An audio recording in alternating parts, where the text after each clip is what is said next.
Good morning সবাইকে। আজকে 25শে December 2025, Christmas. সবাইকে জানাই মেরি ক্রিসমাস। যেমন লাস্ট ভিডিওতে বলেছিলাম, আজকে থেকে আমরা 10 দিনের একটা লম্বা ট্যুরে বেরোচ্ছি, মোস্টলি লস অ্যাঞ্জেলেস এবং লাস ভেগাস মিলে। তো আমরা অলরেডি স্টার্ট করে দিচ্ছি, তো দেখতে থাকুন কী কী দেখাই আপনাদের। বাড়ি থেকে বেরিয়েছি অবধি মোরলেস বৃষ্টি হচ্ছে, বাট যত লস অ্যাঞ্জেলেসের দিকে আগাচ্ছি তত বেশি বৃষ্টি বাড়ছে।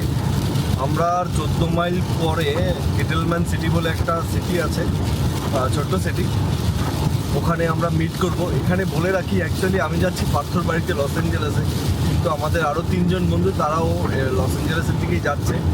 ওরা আলাদাই ঘুরবে, ওদের সাথে আমরা একত্র হতে পারিনি, কারণ আমাদের প্ল্যানটা পাথরের সাথে আলাদা। তো যাই হোক, তবু আমরা যেটা করেছি, একই টাইমে আমরা এই 4 জন স্টার্ট করছি একসাথেই। যে রাস্তাটা প্রায় 350 মাইল, এটা পুরোটা একসাথে যাওয়া আর কি, মানে মাঝখানে 2-3 জায়গায় দেখা করা।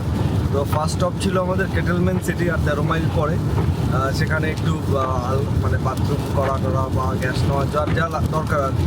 তারপরেই হচ্ছে বেকারসফিল্ডে গিয়ে লাঞ্চ। ওখানে ইন্ডিয়ান রেস্টুরেন্ট আছে অনেকগুলো, 8খানা বোধ হয়, একটা না একটা খোলা পাবো আছে 25শে ডিসেম্বর।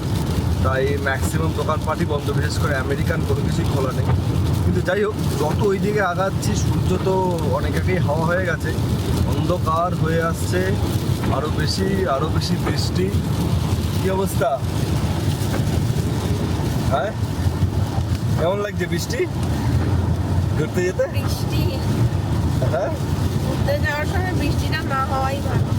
কালকে পর্যন্ত কিন্তু ভালো বৃষ্টি। In fact Los Angeles, Riverside, Orange County আর আরেকটা, এই 4টে কাউন্টিতে এমার্জেন্সি ঘোষণা হয়েছে, অতিরিক্ত বৃষ্টি হতে পারে বলে। রে বাচ্চা, কি করছিস? বসে আছি, কেমন লাগছে? বৃষ্টি। ভালো লাগে? বৃষ্টির শব্দে কিছু শোনাও যাচ্ছে না। যাই হোক, দেখি কেটেলম্যান সিটিতে গিয়ে নামতে তো হবে। ওখানে একটা দেখি ম্যাক খোলা আছে শুনলাম, সেখানে ঢুকবো, তারপর দেখাচ্ছি। একদম ফ্রিওয়ের ধারে, ওই যে ফ্রিওয়ে দেখা যাচ্ছে দূরে। আমরা মোটামুটি সবাই একত্রিত হয়েছি। অমিতের সামান্য লেট হয়ে গেছে। বৃষ্টির অবস্থার যাওয়া, মানে প্রচণ্ড বৃষ্টি হচ্ছিল, ফুল স্পিডে ওয়াইপার চালিয়ে দিয়েও কিছু দেখতে পাচ্ছিলাম না, 30-এ গাড়ি চালাচ্ছিলাম, এই অবস্থা। এই সিটিটা বাকি ফ্রিওয়ের ধারে যে সিটিগুলো রয়েছে ছোটো ছোটো সেরকমই, বাট কম্পারেটিভলি একটু বড় যা দেখে মনে হচ্ছে আমার। এখানে টেসলার দোকান রয়েছে একটা, আর অনেক খাওয়া দাওয়ার দোকান রয়েছে, কাপল অফ গ্যাস স্টেশনস রয়েছে, আরও বাড়িঘরও রয়েছে দেখতে পাচ্ছি। এখানে একটা এই জিনিসটা রয়েছে, ব্র্যাভোল্যান্ড বলে একটা রয়েছে, ফার্ম রয়েছে। এই ফার্মটা অনেকক্ষণ ধরে অ্যাড দেখছিলাম রাস্তার দুধারে, বেশ কয়েকটা অ্যাড দেখলাম। এখানে বোধহয় আরও অ্যাক্টিভিটি রয়েছে, এখানে রেস্টুরেন্ট রয়েছে, ওয়েলকাম সেন্টার রয়েছে, সুভেনিয়ার রয়েছে, chocolates, toy, book shop, gift store, অনেক কিছু দেখতে পাচ্ছি। কিছু রাইডও বোধহয় আছে ওই সাইডটাতে, এখান থেকে দেখতে পাচ্ছি না। একটা বলার বিষয় যে যতদূর এলাম 179 মাইলস, যদি ভুল না বলে থাকি, আমাদের বাড়ি থেকে, তার ম্যাক্সিমামটা জুড়েই কিন্তু দুধারে ফার্মল্যান্ড, নানা কিছু চাষ হচ্ছে, মানে দিগন্ত বিস্তৃত ফার্মল্যান্ড, প্রচুর জিনিস চাষ হচ্ছে। বাট এটাকে আরেকটু না ডাইভার্সিফাই করতে পারলে, যেই জিনিসগুলো বাইরে থেকে ইম্পোর্ট করতে হয় সেগুলো, হ্যাঁ কিছু ফসল যেগুলো ধরুন একদম প্রপার ইন্ডিয়ান ওয়েদার হয় বা এই টাইপের, সেগুলো বাদ দিয়ে সব কিছুই চাষবাস করা যায়। আর একটু প্রপার প্ল্যানিং দরকার, তাহলে না সেলফ সাফিসিয়েন্ট হতেই পারে আমেরিকা, আমার মনে হয় ফুডের দিক থেকে ইম্পোর্ট করতে হয় না। তো যাই হোক, এই রইল ক্যাটেলম্যান সিটি। প্রচুর ক্যাটেল নিশ্চয়ই আছে চারদিকে, এগুলো দেখে টেকে এখন এদের খাওয়া দাওয়া অলমোস্ট শেষ আমাদের আর কি। তারপর আমরা বেরোবো, বেরিয়ে বেকারসফিল্ডের দিকে যাওয়ার ইচ্ছা। দেখাতে থাকবো আপনাদের, দেখতে থাকুন। আমরা এখন বেকারসফিল্ডের দিকে যাচ্ছি পাঞ্জাবি ধাবায় খেতে। অনেকের কাছে শুনেছি যে এই ধাবাটা হচ্ছে ক্যালিফোর্নিয়ার সেরা পাঞ্জাবি খাওয়ার ঠিকানা। তো যেহেতু রাস্তার ওপরেই পড়বে, অলমোস্ট সামান্য ডিটোর, তো যেতে যেতে বাদিকে দেখতে পেলাম রেইনবো, মানে রামধনু। জানি না ক্যামেরায় দেখা যাচ্ছে কতদূর, বাট বেশ ভালো লাগছে। এতক্ষণ ঠাসা বৃষ্টি হয়ে গেছে, মানে এত জোরে বৃষ্টি যে ওয়াইপার ফুল স্পিডে চালিয়েও আমরা কিছু দেখতে পাইনি রাস্তায়। এখন কিন্তু খটখটে শুকনো, মানে এই দিকটাতে বৃষ্টি হয়নি। আমরা এই ক্যাটেলম্যান সিটি থেকে প্রায় 40 মাইল এসে গেছি, বাট এইদিকে কোনো আর বৃষ্টির কোনো লক্ষণ দেখতে পাচ্ছি না। হিলের ওই দিকে গেলে আবার কি হবে কে জানে। যাই হোক, দেখতে থাকুন। বেলা 3টে বাজে, আমাদের সবে লাঞ্চ শেষ হলো। যে রেস্টুরেন্টের কথা বলছিলাম পাঞ্জাবি ধাবা বলে, দাবি করে অ্যাটলিস্ট যে এটা পিওর পাঞ্জাবি কুজিন, তো ওখানে খেলাম প্রথমবার। খারাপ লাগে, এই কেমন লেগেছে? বে এরিয়ার যে আমাদের রেস্টুরেন্টগুলো তাদের থেকে বেটার, একটু অন্যরকম লাগলো। মানে একটু মনে আছে আমাদের হানিমুনে সে পাঞ্জাবি ধাবায় খাওয়া। না, অত মনে নেই, কিন্তু এদেরটা ভালো, ফ্রেশ।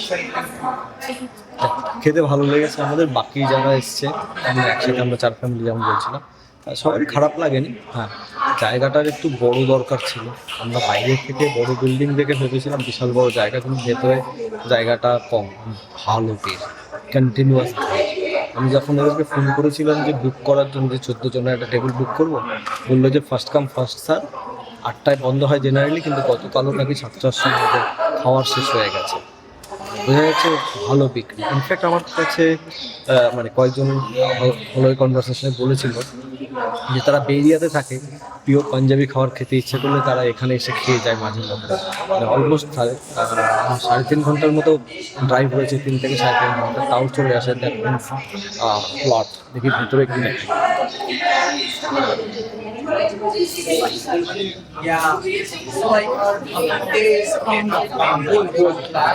এই যে দাদা, কেমন লাগলো খেয়ে বলুন? দারুণ খাবার, মানে পনিরটা একদম ফ্রেশ। তোমার সাজেশন দারুণই ছিল। এই যে দিদি কই যাচ্ছেন, আপনার কেমন লাগলো? ভালো হয়েছে। মানে আমাদের ওখানে যেটা খাই তার থেকে একটু ফ্রেশ লাগলো না? হ্যাঁ, ফ্রেশ, একদম ফ্রেশ। বলো কেমন লাগলো? যাই হোক, আমরা এটা এদের কোনো প্রচার করছি না আমরা, যেটা হচ্ছে যে বেশ ভালো লেগেছে সবার, সেটাই আর কি প্রকাশ করা। ছোট্ট জায়গা যেমন বলছিলাম, আর একটু বড় হলে আরও বেটার হতো। আজকে বোধহয় আর বৃষ্টি থামবে না, কম বেশি হয়ে যাচ্ছে। বাইরেটা বেশ ভালো লাগছে, কিন্তু বেশ পাতা ঝরা সুন্দর, হালকা ঝিরিঝিরি বৃষ্টি হচ্ছে, তার মধ্যে বেশ ভালো লাগছে। মেঘলা এখনো। আচ্ছা, ক্রিসমাসের দিন ক্রিসমাসের cake, thank you. Most welcome. বড়দিনে সবাইকে শুভেচ্ছা আর সিজনস গ্রিটিংস। আচ্ছা, কেকটা দেখাই। ফ্রুট কেক নয়, কিন্তু প্লেন কেকে বেশ ভালো। এটা কি স্পেশালিটি কি? প্লেন কেক উইথ ওই চেরি। ও আচ্ছা, দারুণ যা তা হয়েছে, খুব ভালো। এটাই বাকি ছিল বলো? ইন্ডিয়ান মতন, হ্যাঁ। এটাই বাকি ছিল অমিত, ব্যাস ক্রিসমাস পূর্ণ হয়ে গেল। আছে সেটা ভেতরে রাখা, সেটা হচ্ছে কফি দিয়ে তৈরি করা। কফি কি ডাস্ট? চকলেট না, চকলেট না, কফি। কফি না, কফি কেক ওর ভালো লাগে। ওটা ভেতরে রাখা। এই ঠিক বলেছো, বাপুজিকে ওই লাল নীল সবুজ হলুদ গুলো দেওয়া থাকতো। ওইটাই তো যেটার মধ্যে ওগুলো কি মানে কুমড়োর ছক্কা ছিল ওগুলো, লাল নীল সবুজ হলুদ? পেঁপে দিয়ে করেছে। পেঁপে? সিরিয়াসলি পেঁপে? আমি জানতাম চাল কুমড়োর ছক্কা আর রং দেওয়া, তাই তো?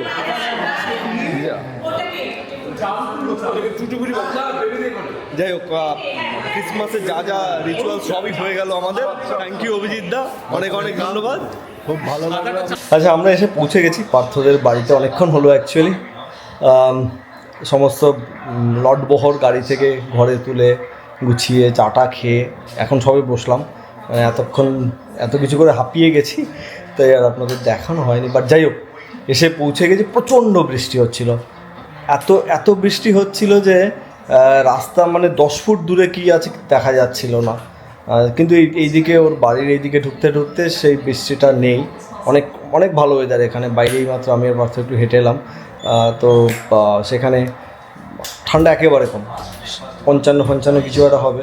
আমাদের ওখানে এখন মানে 40-এর নিচে, ফলে আমি ফারেনহাইটে বলছি অবশ্যই। তো অনেক ভালো ওয়েদার, বেশ মানে এলে এই দিক থেকে ভালো অ্যাকচুয়ালি। ঠান্ডা কম, বিচে যাওয়া যায়।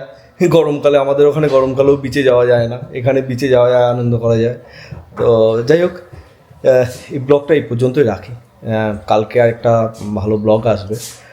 আপনাদের যেমন বলছিলাম, আমি বাপসের মন্দির যেটা আছে এলে, ওটা থেকে শুরু করে আরও অনেক কিছু দেখার ইচ্ছে আছে, এবং যা দেখবো সেগুলো সব আপনাদেরকেও দেখানোর ইচ্ছা হইল। দেখতে থাকুন, ভালো থাকবেন, ভালো রাখবেন।